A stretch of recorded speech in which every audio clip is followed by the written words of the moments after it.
بسم اللہ الرحمن الرحیم۔ حضرت امیر المومنین ایدہ اللہ فرماتے ہیں،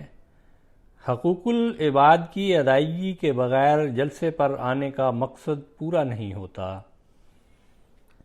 ہم پر اللہ تعالیٰ کے انعاموں میں سے یہ بھی ایک بہت بڑا انعام ہے جو حضرت مسیح موعود علیہ الصلوۃ والسلام کے ذریعہ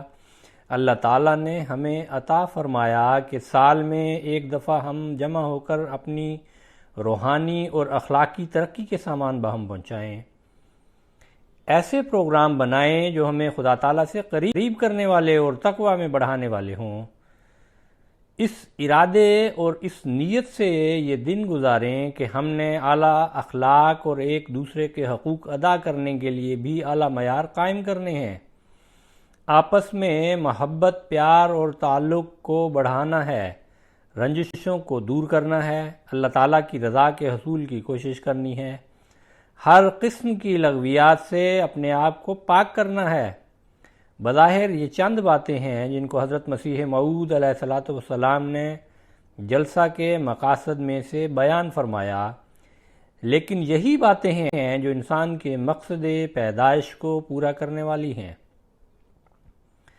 پس جلسہ پر آنے والے ہر احمدی کو ہمیشہ یہ بات اپنے پیش نظر رکھنی چاہیے کہ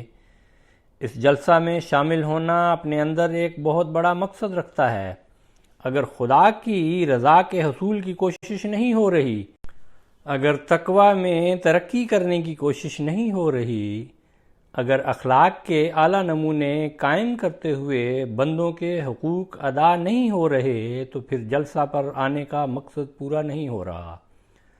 اور اگر یہ مقصد پورا نہیں کرنا تو پھر اس جلسہ پر آنے کا فائدہ بھی کوئی نہیں۔ حضرت مسیح موعود علیہ الصلوۃ والسلام کی دعائیں بھی صرف انہی کے حق میں پوری ہوں گی جو اس مقصد کو سمجھ رہے ہوں گے،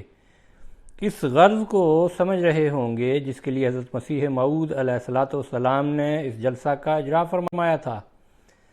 آپ علیہ السلام فرماتے ہیں کہ میں ہرگز نہیں چاہتا کہ حال کے پیرزادوں کی طرح صرف ظاہری شوکت دکھانے کے لیے اپنے مباحین کو اکٹھا کروں، بلکہ وہ علت غائی یعنی وہ بنیادی وجہ، وہ مقصد جس کے لیے میں ہیلہ نکالتا ہوں، اصلاح خلق اللہ ہے۔ خطبہ جمعہ فرمودہ 31 اگست 2007، مطبوعہ الفضل انٹرنیشنل، 21 ستمبر 2007۔